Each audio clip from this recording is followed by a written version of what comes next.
I'm still answering the question, what should I teach about? What would be valuable to take into a dental office?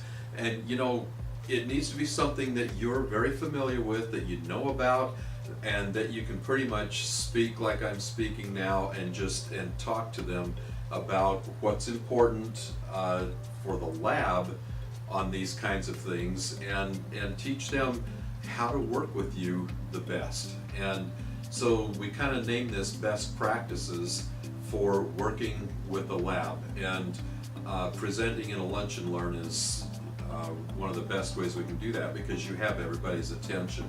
So we're going to talk about implants, and I like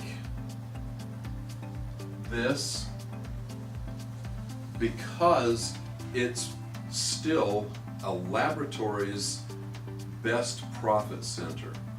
And if it's not, then you need to fix that.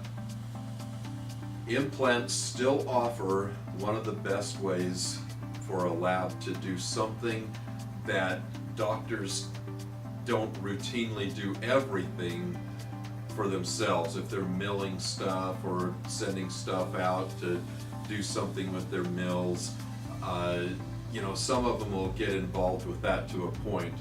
But implants, and especially complex cases and even cosmetic cases with implants, a laboratory, that's our place. That's what we do these days.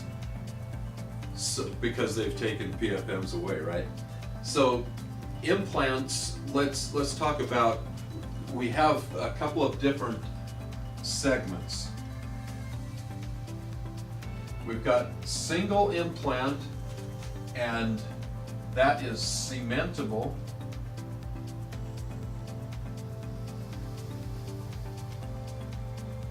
And screw retained.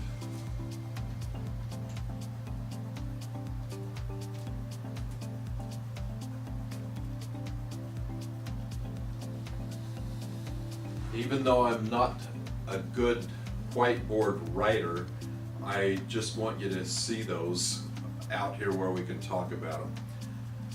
So why would we do cementable?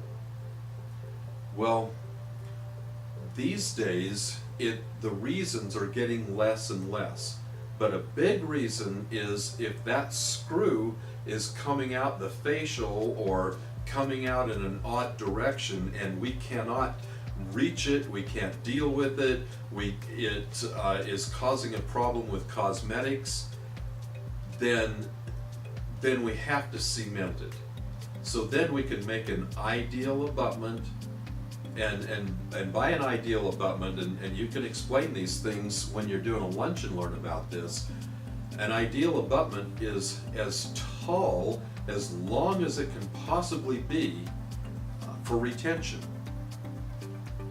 Now it's on the correct angle, wherever it needs to be, maybe for insertion, or maybe it's a bridge, it needs to be on the right angle to accept the full bridge work. There are many reasons here, and you know what I'm talking about, but we need to talk cementable when the screw channel or the screw angle is impossible to deal with, and mostly that's because of cosmetics. The other thing to watch out for with cementable is the fact that excess cement is what failures get blamed on mostly.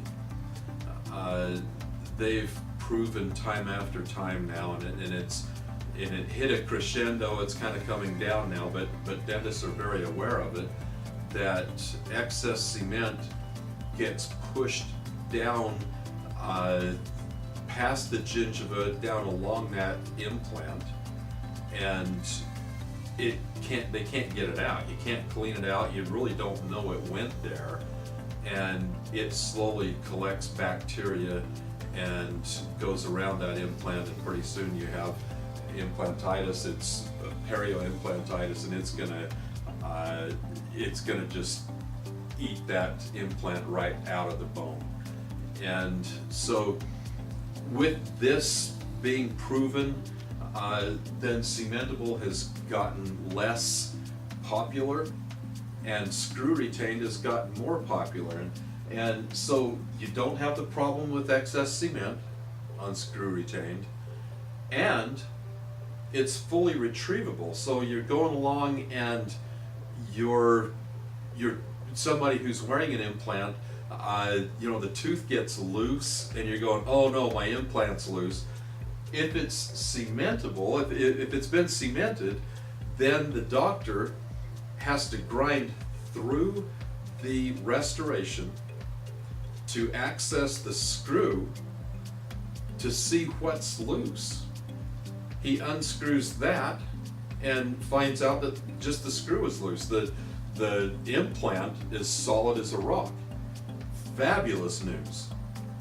So all he's got to do is tighten that back in and fill the hole that he accessed, and we're great. And now, he fills that with something, a temporary cement or a composite, that he can access a lot easier next time if that screw happens to come loose. If he uses a new screw, it probably won't come loose. So those are a couple of differences and some things that we know about. There's a product called the Invisible Implant Abutment, and I have that on my website. You can take a look at it. And in all of this that I'm doing for you now and these modules, nothing takes the place of one-on-one coaching. I have quite a few labs that I coach along the way, and I teach them how to do this invisible abutment. But anyway, it's on riversideds.com. It stands for Riverside Dental Studio, and it has a lot about that invisible implant abutment. And so it is cementable, but it keeps the margin up at gum tissue so that the cement's easy to clean up and doesn't go on down the implant. And so it solves some other cosmetic problems we don't need to get into now. So the other things to talk about now is stock abutment.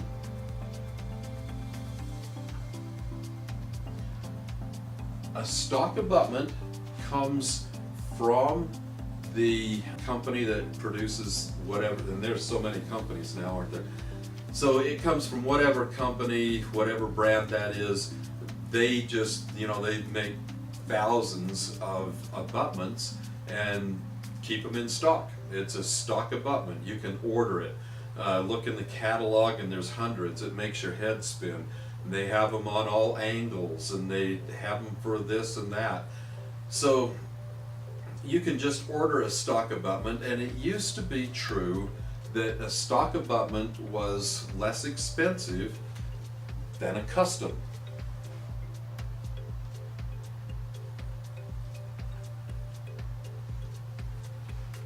So a custom abutment is just that. It says whatever angle that screw channel is on, whatever angle the actual implant was put into the bone. Sometimes you get these weird angles where they're going in like this and coming out to the tooth next to it, or coming out the facial, and they're saying that's the only way we could find bone. That was the only place we could put this. Okay, so it's up to the lab to fix this. And if you're doing this at a lunch and learn, then you're talking to them about, you're putting this on the lab, and we want to help you. That's one of the reasons that it gets a little more expensive to work with implants and implant abutments. But these days, custom abutments are not much more expensive than stock. In some cases, they're the same price. If they're even getting close, there's no question. It should be a custom abutment every time, because you get to put the margin where you want the margin. Maybe just a millimeter below tissue, or even closer to the surface of the tissue. You get to put that on what angle you want. You get to make it as tall as you want for retention, and as wide as you want. Some stock abutments are just little teeny short things, and they're in with big tall teeth. You have this little abutment down here. It's a stock abutment and it's ridiculous.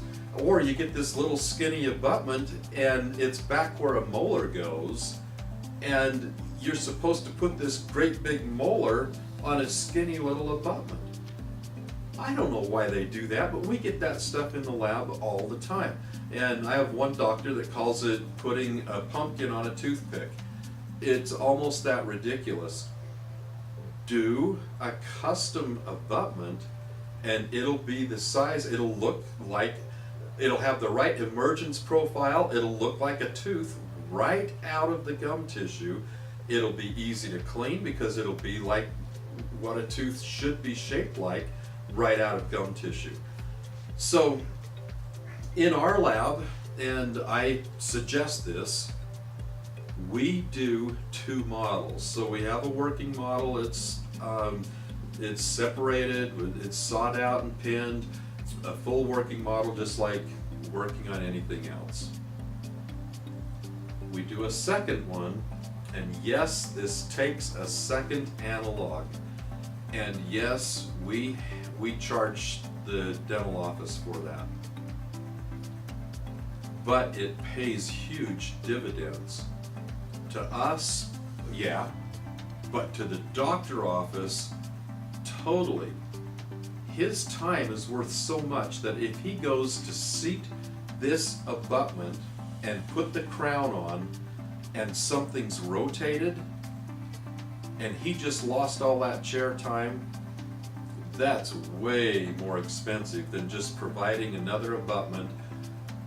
We make a solid model which does a couple of very important things. We fit that crown down on the working model just like normal, then we fit it onto the solid model. We bring the abutment over and screw it down into the analog, put that on the solid model, and it's just like a crown. You'll adjust it going onto the solid model because those adjacent contacts have not been abraded yet. It hasn't been worked on. So we adjust it down to those contacts are just nice and perfect, and that's the way it'll go in the mouth. So you get much better contacts by doing 2 models with implants, and it verifies that the lab got it right. And if there was some question in the impression, and we'll talk about that next, if there was some question in that impression, then it verifies that we did it twice exactly the same, which is a really good sign it's going to go correct in the mouth. Let's talk about impressions for 1 sec. You've got basically 2 things you can do when you're doing an implant. You can do an open impression, and that is really hard in the back of the mouth because you've got to have a place in the impression tray that you've left open, and you screw down into the implant, and you have a solid set. So the impression material sets up around that screw, and then you undo it and take the impression out. Well, it's solid as can be, and that's your most accurate impression of an implant. So just remember it, there isn't an if, and, or but. That's the most accurate impression. You should do that whenever you can. Next is the closed tray, and they have some great things. You know, they've got these helicopter tops, and they've got these square tops with sharp edges so they won't rotate in the impression material. But still, somehow, if that doesn't get seated all the way, or if it doesn't get snapped on correctly, if something happens, if people are in a hurry and all of a sudden the impression material is setting up and they hurry and put that in and it doesn't get clear down, it's going to be off. But we can probably catch that in the lab if we've got the 2 models. So always you want a open tray impression for your implant work. If you can't have it, then closed tray, you gotta have closed tray then. But there's some best practices, everybody knows this, but it's good for a reminder. Don't have any kind of a void around that implant coping or pickup or whatever you've got in there.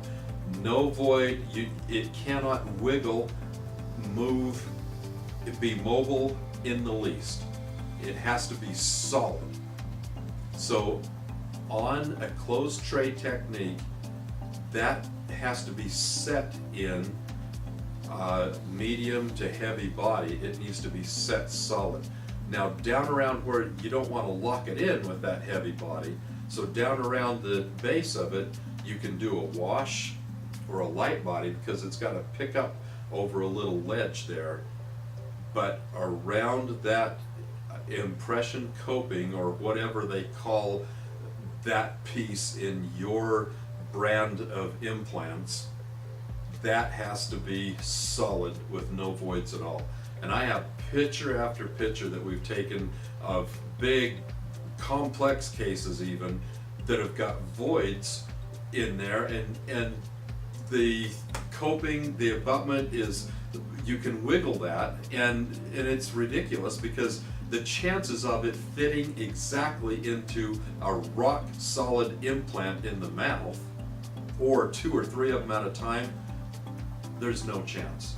So we send those back and ask for a better impression. And we offer tips on how to do that. So that's implants for your lunch and learn.